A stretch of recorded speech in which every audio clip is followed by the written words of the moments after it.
Got a question about IQ, probably because Jordan Peterson talks about it so much. Oh God, my throat. Jordan Peterson. I can't even say the J. Oh, my livelihood.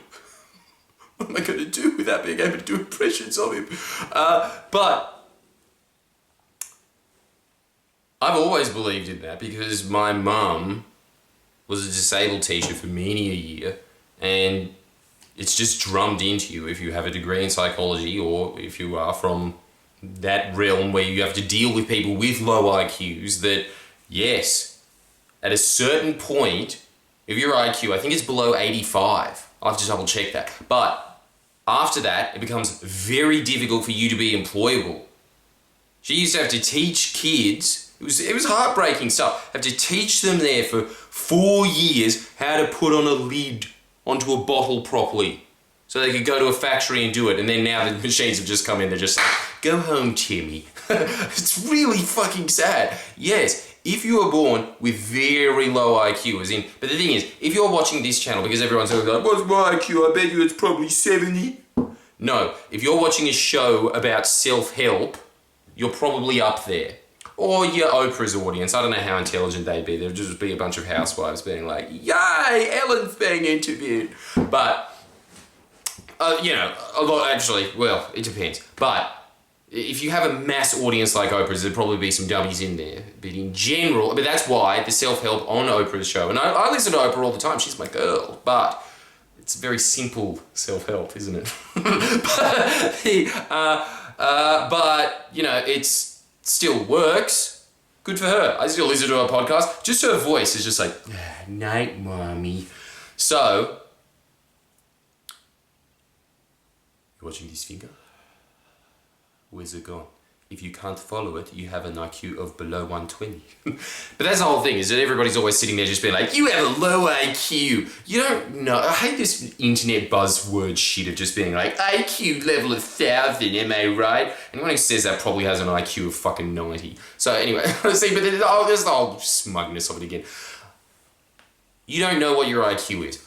I'm guessing, because you're watching something about how to improve yourself, you have registered in your brain, oh, if I do something, I get better results. That is the core of intelligence. The best definition I've ever heard of intelligence is pattern recognition. It is the ability to go, if I do this, this happens. So when you meet somebody who is particularly intelligent, and I'm always using my girlfriend because I'm basically Ben Shapiro, but she is much smarter than I am. I've got a higher creative IQ, and by the way, that's the only two intelligences that I believe that there are, by the way. I think that there's just, you are either intelligent, you can be both, but you can either be intelligent, and then you're basically good at everything ever, except for maybe running and dancing, and then you can be creative. And that is just the ability to break patterns. But if you're intelligent and you're creative, you can not only recognize patterns, which makes your creativity better because you can see the pattern and you can go, but what if I did this to it, yes? But that's pretty much it. Everybody that just goes, there's dance intelligence, mathematical intelligence. Really, at the end of the day, it's all just one form of intelligence. And actually, I take it back with dance, because even then, guess which dancers at my school? I went to a performing arts high school. Can you tell? I went to one of those, and all of the chicks, they ended up going to elite ballet schools. They did very well in all of their academia. So, sorry to freak you out by this, by the way, of just going like, oh, I just got nothing but these. But that was probably just because you smoked heaps of weed, be honest. In general, if you're watching this, you probably have a maybe even above average IQ because you're just listening to a genius. No, but it's the content of what you're listening to. You could be watching a lot of dumb shit right now. There's a lot of stupid stuff on the net. Watch Friendly Geordies for that. You know, there's a lot of stupid, dumb crap, and the dumber you go, the more people go, because there's more people go. So, when it comes to certain topics, there's a certain level of intelligence with that, and also with a level of intelligence breeds a lot of arrogance as well, and that is why when you get to people that are on the real extreme end of the intelligence factor, you know, rocket scientists and stuff like that, a lot of hyper-intelligent people make very stupid choices in the rest of their world, in the rest of their life. So, the good example of that is rocket scientists. You cannot think of somebody smarter than that. Can you? I don't know, Nikki Webster. So anyway, she was in a spaceship. They, as in American rocket scientists and Russian rocket scientists, were working on this joint venture to make this cooperative satellite to go up in space. It cost $135 million. As soon as they launched it, crashed instantly. All the scientists couldn't figure it out. Everybody was just going, what the fuck happened? Like, all our calculations were perfect. You know what happened at the end? The Russians were making all of their calculations and measurements using the metric system, and the US was using the imperial system. And no one bothered to check. Come on! Back it up! That's stupid! Stupido! It's just, when you get to a certain level of intelligence, what ends up happening is that your ability to connect with the rest of the world starts to go out. So you just start looking at pattern recognition. Some form of pattern really fascinates you. It's usually very complicated things like rocket science. So you just sit there for the rest of your life going like this. And so other things about just like, awareness of general life starts to shrink immeasurably. You always hear this about people that, self-help gurus that get paid to go and talk to Mensa groups, and they're just sitting there just being like, he's not talking about astrophysics, this guy shuts. And then they go out into the lobby and they just see that everybody in there is just kind of sitting there nervously looking around, not able to interact with anybody else because they have no social faculties at all. It's kind of the same with most of the people that you know, right? It's just that just because you're stupid doesn't mean that you're not a good person. I would actually argue the counter. Honestly, this is true. The kids that Mum used to teach in that school that were very low IQ, as in some of them were 60, 50, stupid, really dumb, but the nicest, sweetest kids you'll ever meet in your life. They've got that kind of dog mentality of just being like, I like you because I know who you are. They're just really nice. Like, it brings the tear to my eye thinking about them. They're just sweet kids. Some of them were absolute pricks, but that's just society in general, right? Like, some people are just bad and some people are. But the thing is that there's other things that happen in your brain that take up where pattern recognition leaves off. So this is a very long way of saying that pattern recognition is one of the intelligences, and creative intelligence is the ability to break and create new patterns as opposed to just recognizing them. And that's why a lot of hyper-intelligent people aren't very creative, because their whole life is just trying to figure out patterns and they're just very good at following rules and going up that way.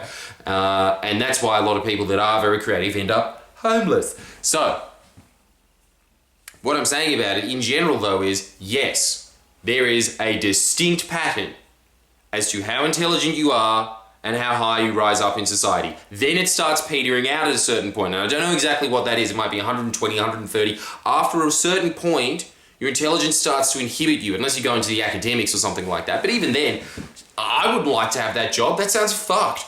That sounds really fucking boring. Anyway, but the thing is, there's certain fields where hyperintelligence, quantum mathematics and stuff like that is obviously going to help you. But in terms of just becoming a millionaire, guess what the average intelligence of the average millionaire is? Bang on 100. 100 is average. The average millionaire is 100. And the reason for that is because they are able to see what the rest of society is doing. They've got enough intelligence to recognize the pattern. They're kind of hooked in with the rest of society, and so they're able to market to the rest of society because they get them. This is what I always didn't get when I was becoming a YouTuber and I was just sitting there and I was being like, I'm smarter than these people. And look, I don't think I'm particularly smart, but I think I'm a bit smarter than average. Maybe. I could just be average, but there's like a level of fucking dumbass on YouTube where you always just sit there and you're just like, how the fuck do they keep racking up so many views? And it's because they're kind of hooked in with society.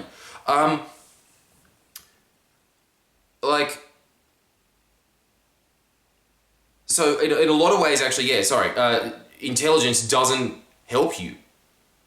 It depends what you're trying to do in life, but there's that certain nice little sweet spot that you want to be of, just around like 90 to 120, just so you can tune in with the rest of society anyway.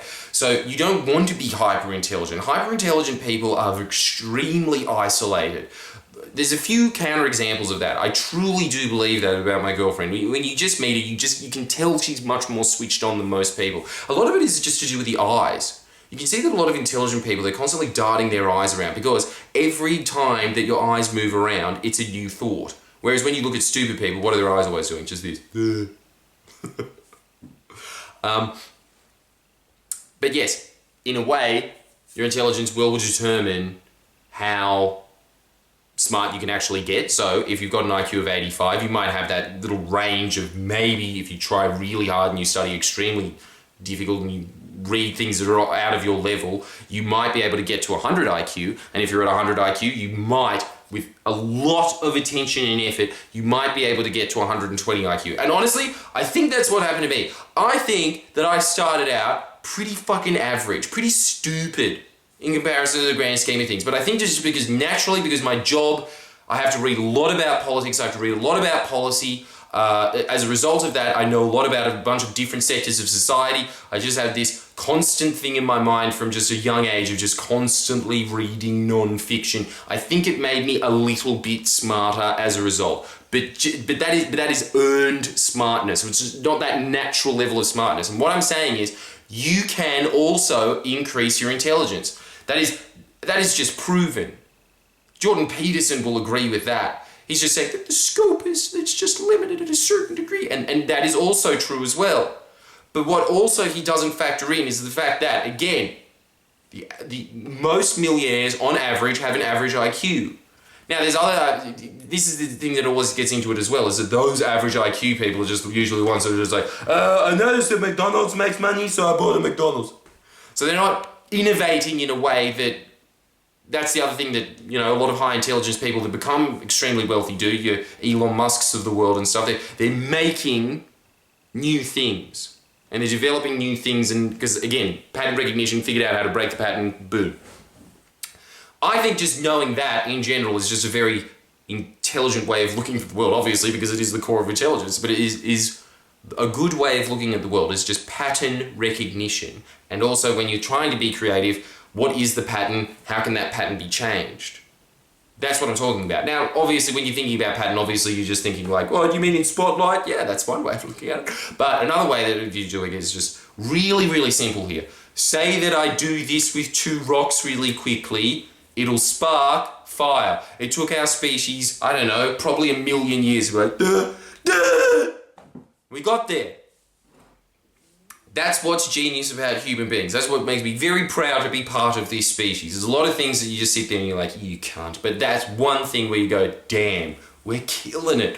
And so, when it comes to you and you're saying that, oh, I don't know, I just really feel like I'm just predetermined and that there's only so much scope in my life as a result of that, just where I'm going to be in life as a result of my number. No, there is a lot of conscious decisions in that. So, yes, obviously, if you have an IQ of 60, you are never going to be a CEO. Sorry.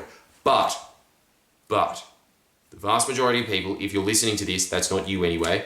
But second off, you can increase your IQ. You can do that. And furthermore, you don't need that high of an IQ to be a successful person, because 100 IQ is plenty enough to recognize patterns that work. Clearly. Just look at the results of I choose with millionaires. I choose with millionaires. Okay? So this is just one of those things that we're like, don't worry, you'll be fine. But the point is, what is more a determinant of who's going to be successful in life, intelligence is one of those factors. There's a lot of billion factors, many factors, many. Depends where you were born, who you were born to. All of those things obviously are factors, but the main one that no one can deny and has been observed from philosophers to psychologists to every discipline, they will say exactly the same thing. Anybody who is at the top of their field, you read their biography, they will say the same thing. They were not the best in their field most of the time. Most of the time there was somebody else who had way more resources than them, was way better connected, smarter than they were. You will see this throughout All of these biographies, they always had all these rivals, and they knew subconsciously that that person was better than them. But at the end of the day, they won. Why? The key is persistence. And it is. It's just hanging around to learn the lessons, and if you're stupid, you've got to learn the same lesson 6 or 7 times, but you'll get there. The thing that actually determines who becomes successful in life and what you get out of life is gristle, is being able to sit through the pain and grind. And figuring out ways in your mind to trick yourself, and when you feel that pain, you just go, oh, I feel better now. So look at my video about how to rewrite memories. Anyway, I will see you very, very soon. You better like that fucking like button. And also give me more questions. Sorry to sound so threatening to you, my audience, all the time, who I actually love deeply. See you, bye.